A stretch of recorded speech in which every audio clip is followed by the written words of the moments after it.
నుండి కొండవీటి కొండల సానువులు ప్రారంభం కాబడుతున్నాయి. మనం ఇప్పుడు పిరింగపురం నుంచి సొలస రోడ్డులో 7 కిలోమీటర్ల లోపలికి గనక వచ్చినట్లయితే ఈ యొక్క కొండవీటి కొండలకి చేరుతాం.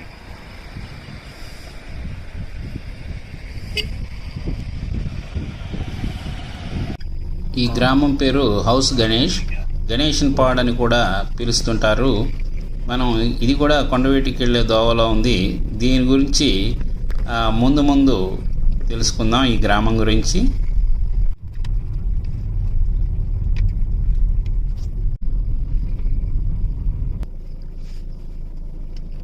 పుట్టకోట, కొత్తపాలెం అంటారు.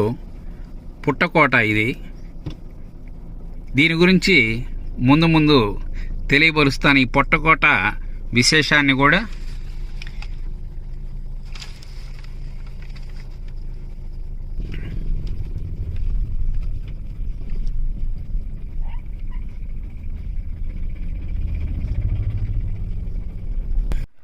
ఇదే కొండవీడు నగరవనం. ఈ యొక్క ప్రారంభంలో మహావృక్షం డిజైన్ చేయబడి ఉంది. ఆ మూల అందరికీ నమస్కరిస్తూ ఒక స్త్రీమూర్తి ఇక్కడ ఉంది. అట్లానే దీనికి లతలు అల్లుకొని ఈ ద్వారం ఎంతో అందంగా తయారు చేయబడ్డది. అలాగే ఈ రాజుల యొక్క పౌరుషాన్ని తెలియజేస్తూ ఈ ప్రధాన ద్వారంకి డాలు బల్లాలు అమర్చటం ఈ గేటుకి అందాన్ని ఇచ్చింది. అట్లానే వచ్చేవారి అందరికీ స్వాగతం చెబుతుంది పైన ఒక చిరుత. ఇహ లోపలికి వెళ్తే కమనీయ అందమైన పరవశింపజేసే దృశ్యాలని వీక్షించవచ్చు. చూసారా, ఈ ఘాట్ రోడ్డు వంపులు తిరిగి వయ్యారంగా నాజుగ్గా తిరుపతి కొండలను తలపిస్తూ ఉంటుంది. ఇక్కడ హిల్ పాయింట్, వ్యూ పాయింట్ చక్కగా ఉంటుంది. యూట్యూబ్ ప్రేక్షకులకు నమస్కారం. నా పేరు వేదాంతం వెంకట హర్నాథ్. ఈరోజు మీకు ఈ కొండవీటి రహస్యాల్ని పరిచయం చేయటానికి ఆంధ్రప్రదేశ్ రాష్ట్రంలోని ఉమ్మడి గుంటూరు జిల్లా ఎడ్లపాడు మండలం కొండవీటి గ్రామానికి విచ్చేయటం జరిగింది. ఇక్కడ ఉన్నటువంటి రహస్యాలన్నిటి కూడా మనం ముందు కొండ మీదకి వెళ్ళి తెలుసుకుందాం. ఇక్కడ ఈ యొక్క ప్రాంతం గుంటూరు పట్టణం నుంచి 27 కిలోమీటర్లు ఉంది. అదేవిధంగా నసరావుపేట నుంచి 35 కిలోమీటర్ల దూరంలో ఉంది. మనం ఈ కొండవీట చరిత్ర గురించి ఎప్పుడు మొదలైంది, ఎక్కడ మొదలైంది అనే విషయాన్ని ఇప్పుడు మీ ముందు ఉంచుతాను. ఈ కొండవీటి ప్రాంతం మనకు తెలిసి ఈ చరిత్ర ఎక్కడ మొదలైందంటే 1115వ సంవత్సరం నుండి చోళ వంశస్థరాజులు పరిపాలించారు. ఆ తదుపరి కాకతీయ రాజులు 1320వ సంవత్సరం నుండి 1420వ సంవత్సరం వరకు సుమారుగా 100 సంవత్సరాల పాటు 5 రెడ్డి రాజులు పరిపాలించారు ఈ ప్రాంతాన్ని. తర్వాత బహమనీయులు సొంతం చేసుకున్నారు.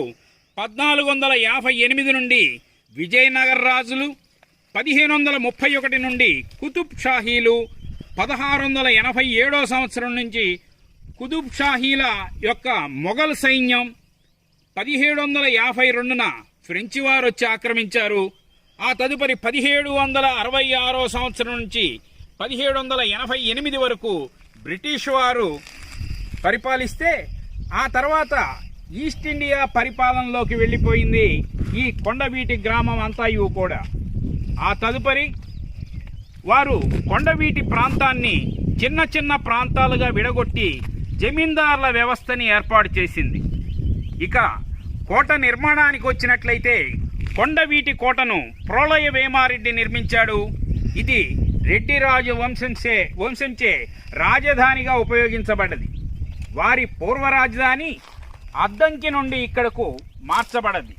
పూర్వ చరిత్ర తీసుకున్నట్లయితే కొండవీటి గ్రామం 1115లో బుద్ధవర్మ అనే రాజు సేనాధిపతిగా గోపన్న చేత కోటతో కూడినటువంటి పట్టణంగా స్థాపించబడ్డది. తరువాత కాకతీయ ఆధీనంలోకొచ్చి ఆ తరువాత కాలంలో ప్రోలయ వేమారెడ్డి ఆక్రమించి 100 సంవత్సరాల పాటు పరిపాలన చేశారు ఆ రెడ్డి రాజులు. ఇరుకైన కొండ శ్రేణులపైన 3 కోటలు 12వ శతాబ్దంలో సుమారుగా 1050 అడుగుల ఎత్తులో నిర్మించబడినటువంటి కోట తదుపరి పాలకులచే అభివృద్ధి చేయబడ్డది. ఇది బలమైన కోటగా ప్రసిద్ధి చెందినది. ఇందులో ధాన్యాగారాలు, ధనాగారాలు, బావులు, చెరువులు, ఊటబావులు, రాతి పలకలతో నిర్మాణమైన భవనాలు, శాసనాలు, రాజకుటుంబ భవనాలు, కోలేపల్లి, నాదెళ్ల దర్వాజాలుగా పిలవడే 2 ప్రవేశ ద్వారాలు దీనికి ఉన్నాయి. ఈ ఘాటు నిర్మాణం 2018లో 35 కోట్లతో ఏర్పాటు చేశారు ప్రభుత్వం వారు. ఎందుకంటే పర్యాటకులను ఆకర్షించడం కోసం ఈ ప్రాంతాన్ని చాలా అభివృద్ధి చేశారు. ఇది తప్పక సందర్శించవలసినటువంటి ప్రాంతం. కొండవీటి రెడ్డి రాజ్య స్థాపకుడైన ప్రోలయ వేమారెడ్డి తన సైన్యాధిపతి అయిన తన తమ్ముడే మల్లారెడ్డి మరియు సభాసదుల సమక్షంలో ఆస్థాన కవి ఎర్రాప్రగడ ఎర్రన రచించిన హరివంశ గ్రంథాన్ని అంకితం తీసుకుంటున్నటువంటి ఈ దృశ్యాన్ని ఈ కొండ మీద చక్కగా చిత్రకారుడు చాలా అందంగా చిత్రించిన దృశ్యాన్ని మనం దారిలో చూడవచ్చు. ఇదే తూర్పు ద్వారం. కొండవీటి దుర్గానికి పైకి చేరటానికి వెళ్ళేటువంటి మార్గమే దీన్ని తూర్పు ద్వారం అంటాం. దీనిలోని విశేషాలని మనం ఇటుగుండా వెళ్దాం. ఇదంతా కూడా శిథిలమై ఉంది.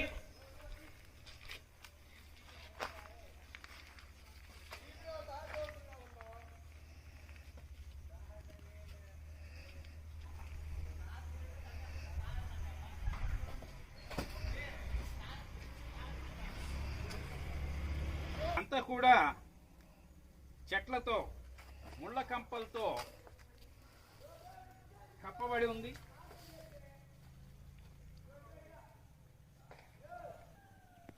ఇది తూర్పు ద్వారం. ఈ తూర్పు ద్వారం గుండా పెద్ద పెద్ద కవులు, పండితులు అంతా కూడా ప్రవేశించేవాళ్ళు. దీని యొక్క విశేషం ఏంటంటే ఈ యొక్క తూర్పు ద్వారానికి ముందుగా పెద్ద అగడ్తలను నిర్మించేవారు. అగడ్త అంటే కందకం, అంటే వెడల్పాటి చెరువులాగా తవ్వేసి దాంట్లో ఆ నీళ్ళల్లో మొసళ్ళను వదిలేవాళ్ళు. ఈ మొసళ్ళని వదలటం వల్ల శత్రువులు కోటలోకి ప్రవేశించకుండా ఉంటారని చెప్పేసి ఈ కందకాలని చుట్టూతా నిర్మించారు. ఈ కందకాలకి యువతలుగా దాదాపుగా 9 బురుజుల నిర్మాణం జరిగింది. అంతేకాదు ఈ అగడ్తల వెంట 9 బురుజుల నిర్మాణం అనంతరం కొండవీటి మీద మొత్తం చుట్టూతో కూడా 54 బురుజులు ఏర్పాటు చేయటం అయింది. అంటే మొత్తంగా 73 బురుజుల ఏర్పాటుతో ఈ యొక్క కొండవీటి కొండని శత్రు దుర్భేద్యంగా మార్చటం కొండవీటి రాజులకే చెల్లింది. ఈ యొక్క రాజులు ఏం చేసేవాళ్ళంటే రాతి స్తంభాలు పైన రాతి పలకలతో పలు నిర్మాణాలు చేపట్టారు. రాజభవనాల్ని, రాణుల మందిరాల్ని, రాజుల యొక్క గృహాల్ని, ఇలా అనేకం కూడా పెద్దగా వైభవంగా జీవించినట్లుగా కనిపించటం లేదు. కానీ ఈ యొక్క రాతి పలకలు, రాతి స్తంభాలతో అనేక బురుజులు, మండపాలు నిర్మించారు. ఇది తూర్పు ద్వారం. మహిమాన్వితమైనది, చాలా గొప్పది. దీనికి ఎంతో చరిత్ర ఉన్నది. దిగువకు వెళ్ళి తెలుసుకుందాం. చూశారుగా, మనం ముందుగా చెప్పుకున్నట్టు చెక్కినటువంటి రాతి శిల్పాలు, స్తంభాలు నిలబెట్టేసి దాని మీద ఇట్లా రాతి పలకలను పరిచి దీన్ని చేశారు. ఇవి శిథిలమవుతూ వస్తున్నాయి. ఒక గోడు మీద ఆని ఉంది ఈ యొక్క స్తంభం. దాదాపుగా వీటి చరిత్ర 700 సంవత్సరాల చరిత్ర. 12వ శతాబ్దం ఆ ప్రాంతాల్లో నిర్మించారు ఈ తూర్పు ద్వారం. ఇవన్నీ కూడా శిథిలావస్థకు వచ్చినాయి, కానీ మన ముందు చరిత్ర సాక్ష్యంగా నిలిచి ఉంది ఈ తూర్పు ద్వారం. ఈ తూర్పు ద్వారానికి ఉత్తర దిక్కుగా చూసినట్లయితే మనకిక్కడ పైన లక్ష్మీదేవి అమ్మవారు ఉంది. అట్లాగే ఈ యొక్క ద్వారానికి, రాతి ద్వారానికి అటు ఇటు జయ విజయులు ఉన్నారు. జయ విజయులు అంటే జయ విజయులు ద్వారానికి ఉండి పైన భాగాన అమ్మ లక్ష్మీదేవి కూడా ఉన్నారు. అంటే బహుశా ఇక్కడ ఒక దేవతా విగ్రహం లక్ష్మీదేవి మందిరం అయి ఉంటుందని మనం భావించవచ్చు. ఇది కొండవీటి గ్రామం నుంచి రాజుల యొక్క దర్శనం చేసుకోవటానికి కవులు, పండితులు, సేనాధిపతులు, ముఖ్యులు అంటే ఇప్పుడు భాషలో విఐపీస్ అంతా కూడా ఈ తూర్పు ద్వారం నుంచే లోపలికి ప్రవేశించడానికి ఇదంతా మనకు కనిపిస్తున్నటువంటి సాక్షిభూతంగా నిలిచినటువంటి ద్వారం ఈ తూర్పు ద్వారం.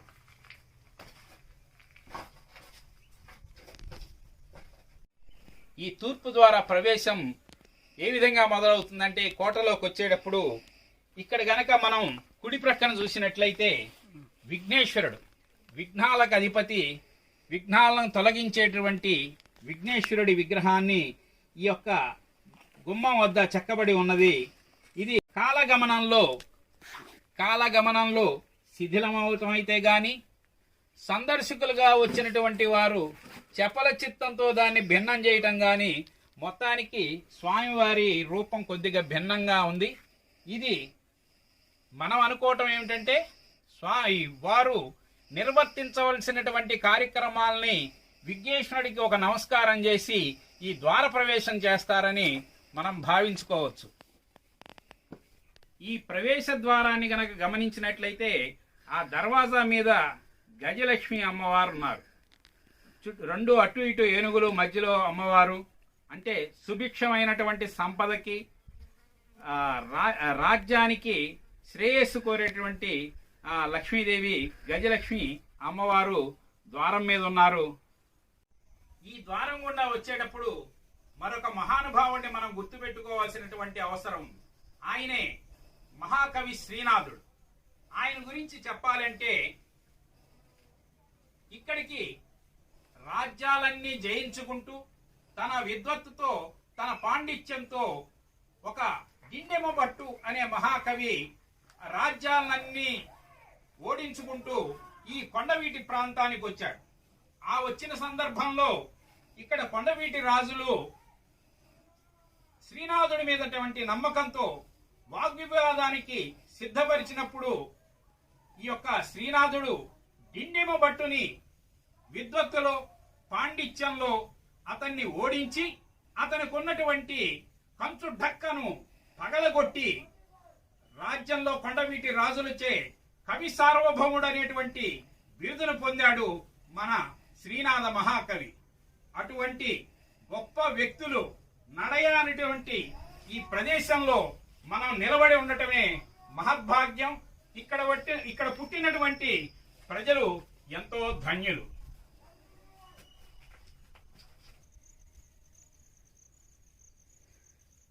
ఈ తూర్పు ద్వారాన్ని పూర్తిగా మనం చూసాం. ఇంకా కొండ మీదకి వెళ్ళినట్టయితే ఉద్యానవనాలు, దేవాలయాలు, మసీదులు, వేమన నడయాడినటువంటి ప్రాంతము, గుర్రపుశాలలు అన్నిటిని కూడా ఇంకా పైకి వెళ్తే మనం చూడొచ్చు వాటిని.